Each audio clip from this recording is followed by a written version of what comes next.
In the beginning was the Logos, the Big Bang, the primordial Om. Big Bang theory says that the physical universe spiraled out of an unimaginably hot and dense single point, called a singularity, billions of times smaller than the head of a pin. It does not say why or how. The more mysterious something is, the more we take for granted that we understand it.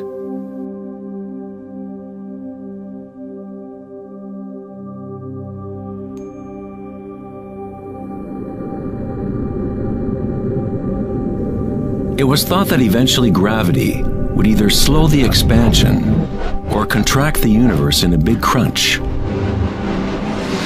However, images from the Hubble Space Telescope show that the universe's expansion seems to be actually accelerating, expanding faster and faster as it grows out of the Big Bang.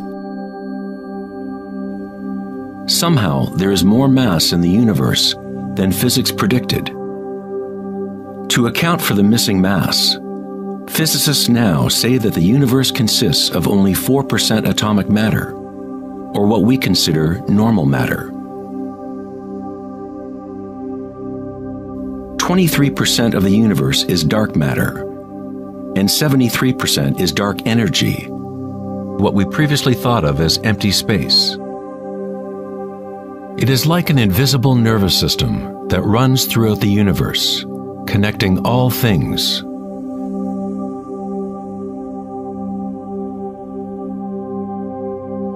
The ancient Vedic teachers taught Nada Brahma, the universe is vibration. The vibratory field is at the root of all true spiritual experience and scientific investigation. It is the same field of energy that saints, Buddhas, yogis, mystics, priests, shamans, and seers have observed by looking within themselves.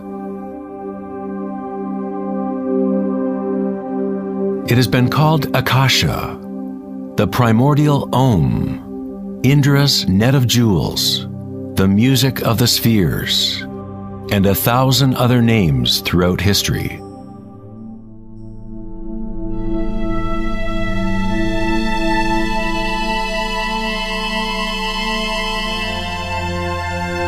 It is the common root of all religions.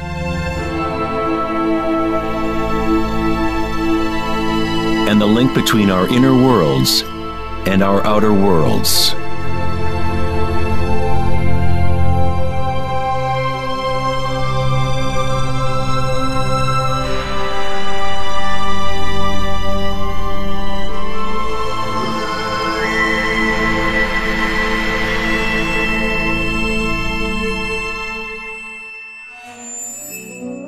In Mahayana Buddhism in the 3rd century, they described a cosmology not unlike the most advanced physics of modern day.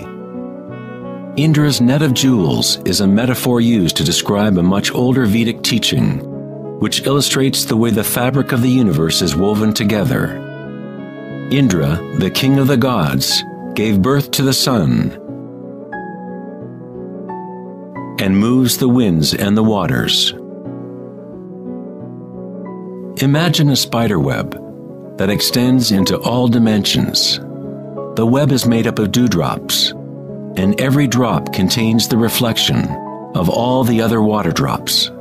And in each reflected dewdrop, you will find the reflections of all the other droplets. The entire web in that reflection, and so on to infinity. Indra's web could be described as a holographic universe, where even the smallest stream of light contains the complete pattern of the whole.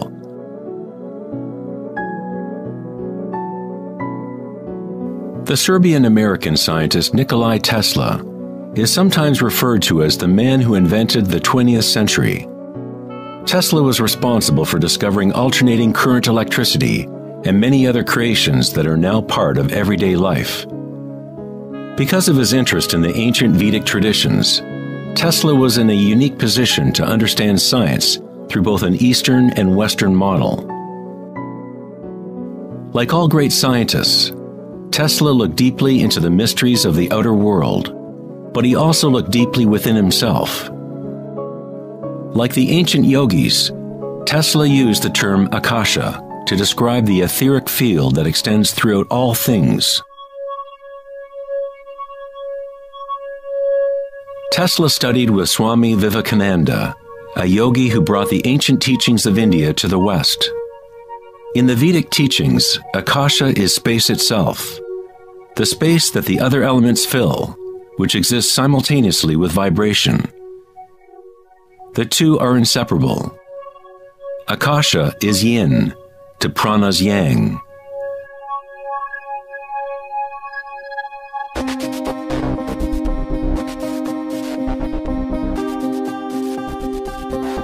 A modern concept that can help us to conceptualize Akasha, or the primary substance, is the idea of fractals. It wasn't until the 1980s that advances in computers allowed us to actually visualize and reproduce mathematically the patterns in nature. The term fractal was coined in 1980 by mathematician Benoit Mandelbrot, who studied certain simple mathematical equations that, when they are repeated, produce an unending array of changing mathematical or geometrical forms within a limited framework. They are limited, but at the same time, infinite.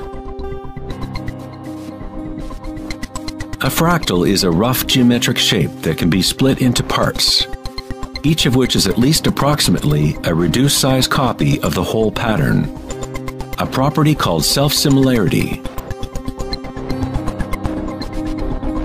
Mandelbrot's fractals have been called the thumbprint of God. Om Shrim Rim Klim Lam Gam Ganapati Varavaradap Saravajanam Eva Shabaya Swa. You are seeing artwork generated by nature itself. If you turn the Mandelbrot figure a certain way, it looks sort of like a Hindu deity or Buddha. This figure is being termed the Buddha-bro figure. Om Shrim Rim Klim Lam Gam Ganapati Varavarada Saravajanam Eva Shabaya Swa.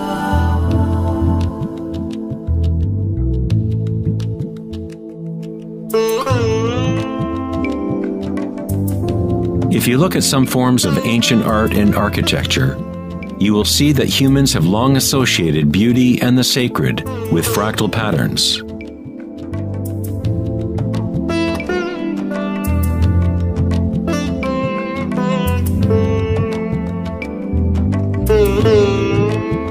Infinitely complex, yet every part contains the seed to recreate the whole. Fractals have changed mathematicians' views of the universe and how it operates. With each new level of magnification, there are differences from the original. Constant change and transformation occurs as we traverse from one level of fractal detail to another. This transformation is the cosmic spiral, the embedded intelligence of the matrix of time-space.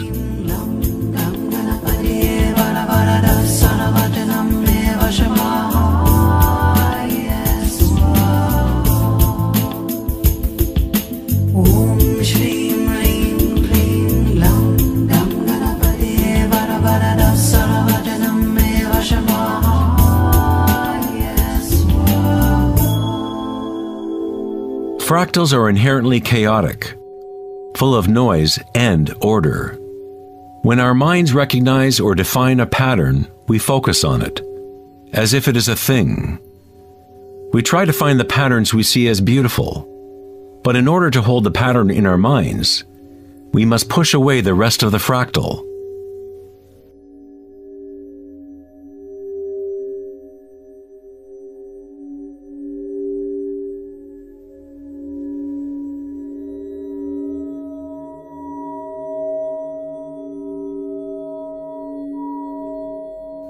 To comprehend a fractal with the senses is to limit its movement. All energy in the universe is neutral, timeless, dimensionless.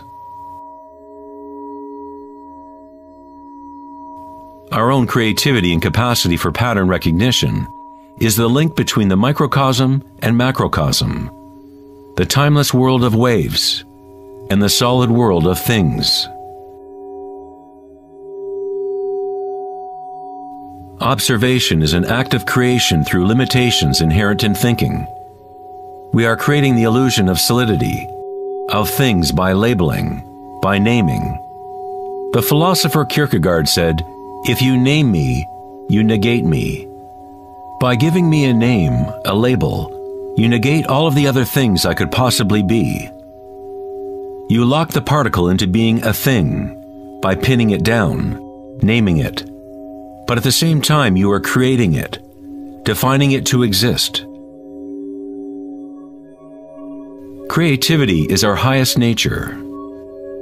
With the creation of things comes time, which is what creates the illusion of solidity.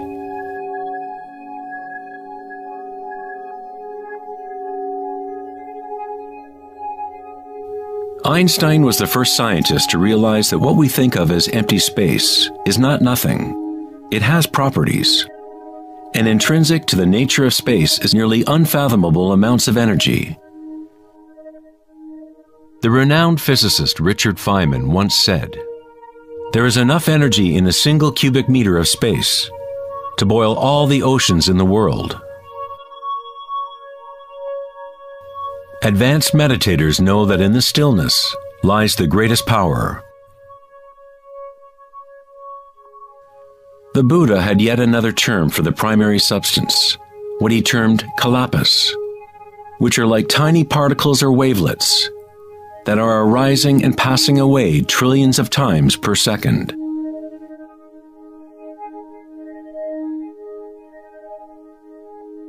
Reality is, in this sense, like a series of frames in a holographic film camera, moving quickly so as to create the illusion of continuity.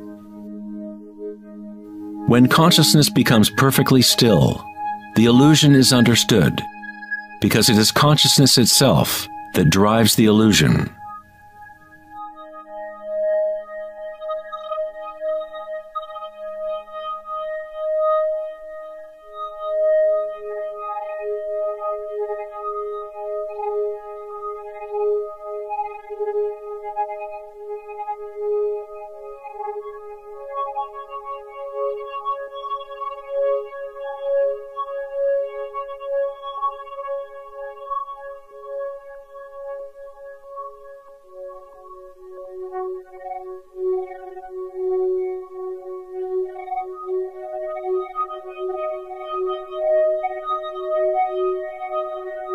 In the ancient traditions of the East, it has been understood for thousands of years that all is vibration.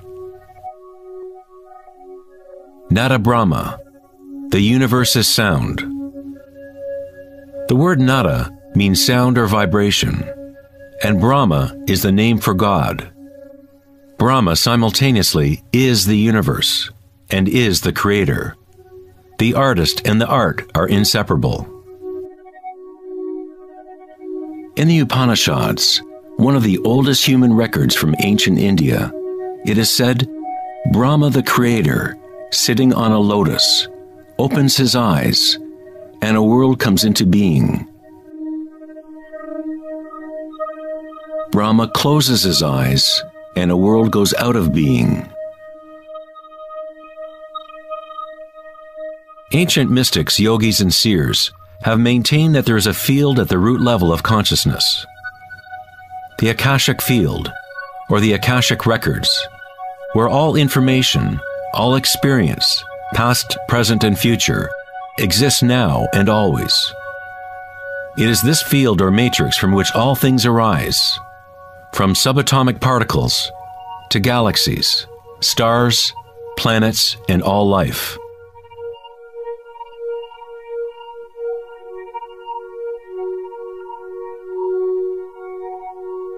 You never see anything in its totality, because it is made up of layer upon layer of vibration, and it is constantly changing, exchanging information with Akasha.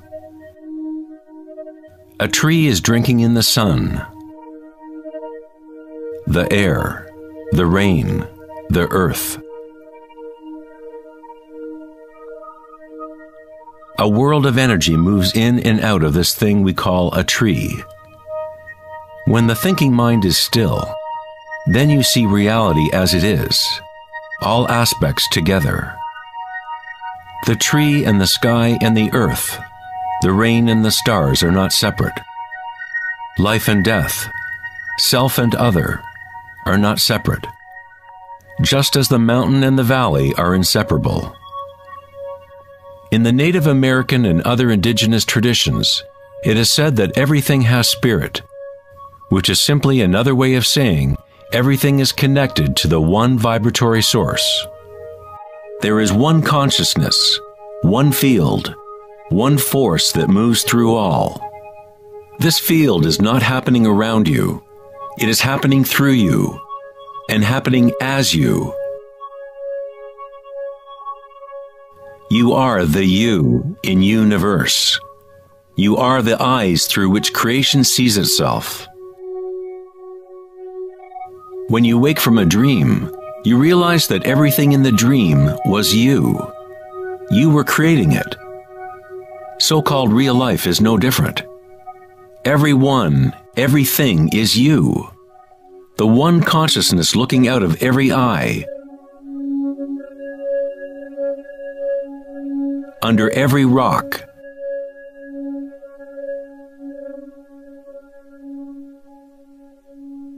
Within every particle.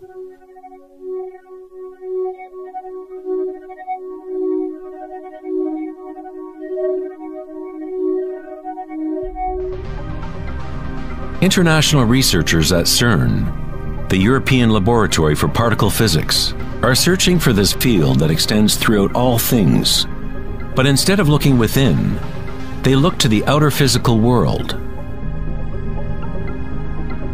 Researchers at the CERN laboratory in Geneva, Switzerland, announced that they had found the Higgs boson, or the God particle. The Higgs boson experiments prove scientifically that an invisible energy field fills the vacuum of space. CERN's Large Hadron Collider consists of a ring 17 miles in circumference, in which two beams of particles race in opposite directions, converging and smashing together at nearly the speed of light. Scientists observe what comes out of the violent collisions. The standard model cannot account for how particles get their mass. Everything appears to be made of vibration, but there is no thing being vibrated.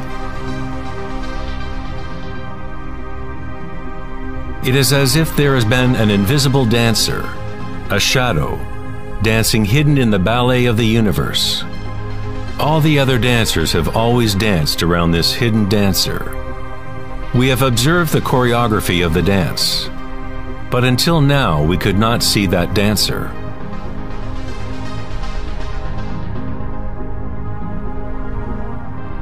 The so-called God particle, the properties of the base material of universe, the heart of all matter which would account for the unexplained mass and energy that drives the universe's expansion.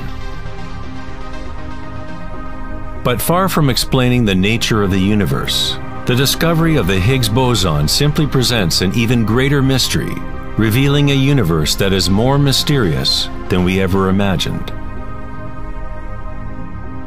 Science is approaching the threshold between consciousness and matter. The eye with which we look at the primordial field and the eye with which the field looks at us are one and the same.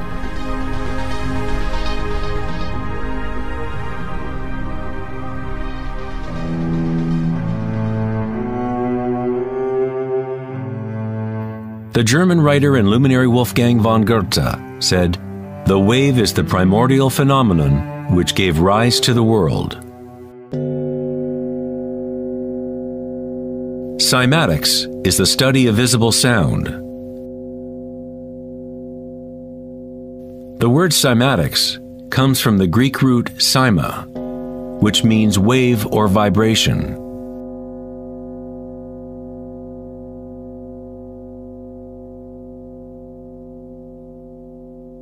One of the first Western scientists to seriously study wave phenomena was Ernst Chladni, a German musician and physicist who lived in the 18th century.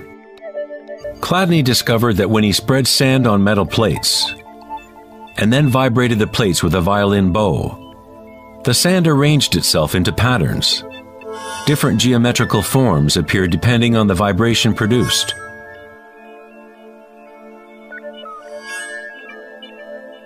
Chladni recorded an entire catalog of these shapes, and they are referred to as Chladni figures. Many of these patterns can be found throughout the natural world, such as the markings of the tortoise, or the spot patterns of a leopard.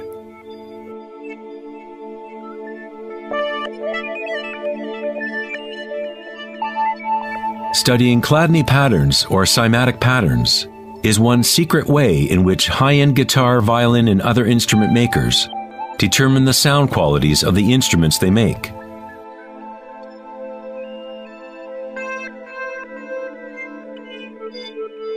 Hans Jenny expanded on Chladni's work in the 1960s.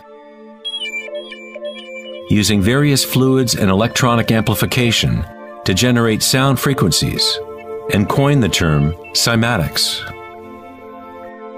If you run simple sine waves through a dish of water, you can see patterns in the water. Depending on the frequency of the wave, different ripple patterns will appear. The higher the frequency, the more complex the pattern. These forms are repeatable, not random. The more you observe, the more you start to see how vibration arranges matter into complex forms from simple repeating waves. This water vibration has a pattern similar to a sunflower.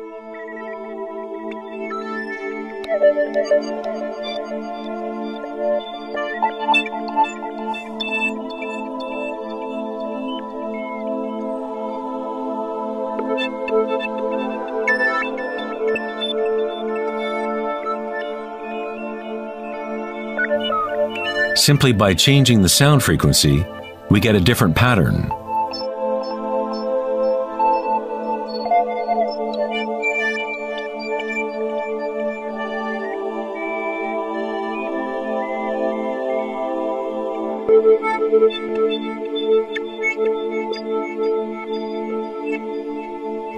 Water is a very mysterious substance. It is highly impressionable. That is, it can receive and hold on to vibration. Because of its high resonance capacity and sensitivity, and an inner readiness to resonate, the water responds instantaneously to all types of sonic waves. Vibrating water and earth make up the majority of mass in plants and animals.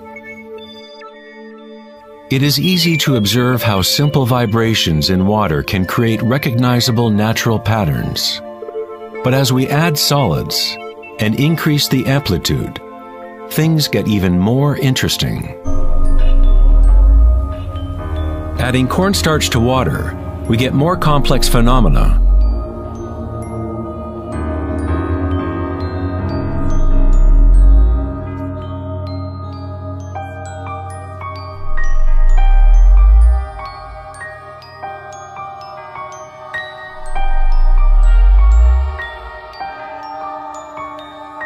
Perhaps the principles of life itself can be observed as vibrations move the cornstarch blob into what appears to be a moving organism.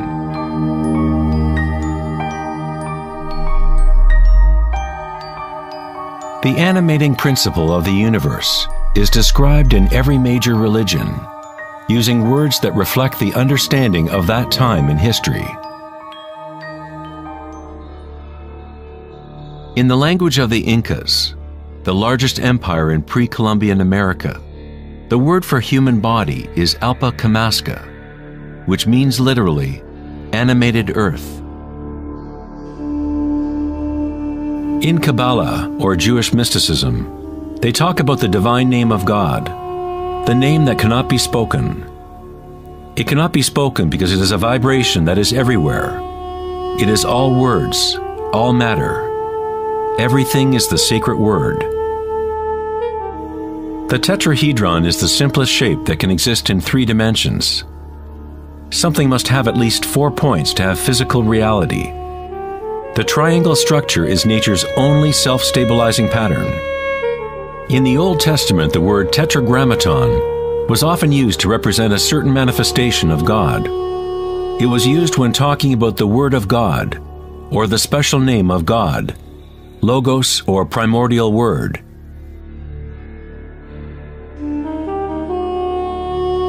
The ancient civilizations knew that at the root structure of the universe was the tetrahedral shape. Out of this shape, nature exhibits a fundamental drive toward equilibrium, Shiva, while it also has a fundamental drive towards change, Shakti.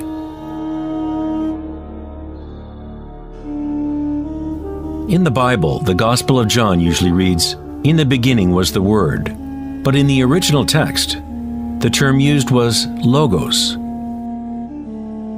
The Greek philosopher Heraclitus, who lived around 500 years before Christ, referred to the logos as something fundamentally unknowable, the origin of all repetition, pattern, and form. The Stoic philosophers who followed the teachings of Heraclitus identified the term with the divine animating principle pervading the universe.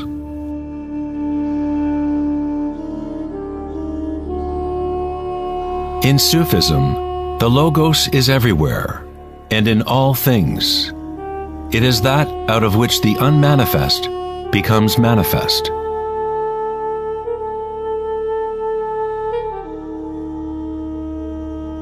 In the Hindu tradition, Shiva Nataraja literally means Lord of the Dance. The whole cosmos dances to Shiva's drum. All is imbued or ensouled with the pulsation. Only as long as Shiva is dancing can the world continue to evolve and change. Otherwise, it collapses back into nothingness.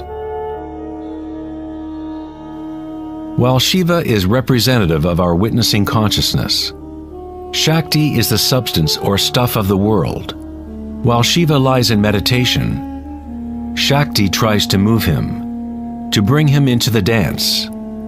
Like yin and yang, the dancer and the dance exist as one. Logos also means unconcealed truth. He who knows the Logos knows the truth. Many layers of concealment exist in the human world, as Akasha has been swirled into complex structures, concealing the source from itself. Like a divine game of hide and seek, we have been hiding for thousands of years, eventually forgetting about the game completely. We somehow forgot that there was anything to find. In Buddhism, one is taught to directly perceive the Logos, the field of change, or impermanence within oneself through meditation. When you observe your inner world, you observe subtler and subtler sensations and energies as the mind becomes more concentrated and focused. Through the direct realization of anicca, or impermanence at the root level of sensation, one becomes free of attachment to transient external forms. Once we realize there is one vibratory field that is the common root of all religions, how can we say, my religion, or this is my primordial Om, my quantum field?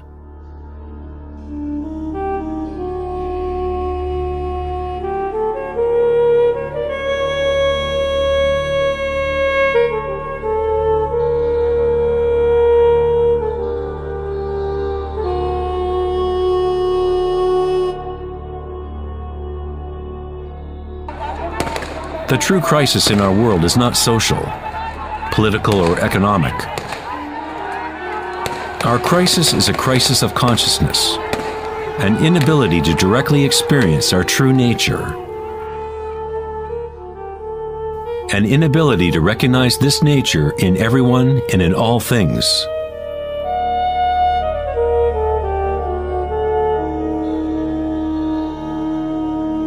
In the Buddhist tradition, the Bodhisattva is a person with an awakened Buddha nature. A Bodhisattva vows to help to awaken every being in the universe, realizing that there is only one consciousness. To awaken one's true self, one must awaken all beings,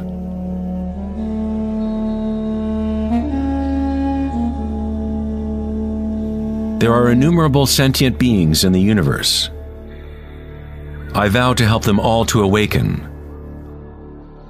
My imperfections are inexhaustible. I vow to overcome them all. The Dharma is unknowable. I vow to know it. The way of awakening is unattainable. I vow to attain it.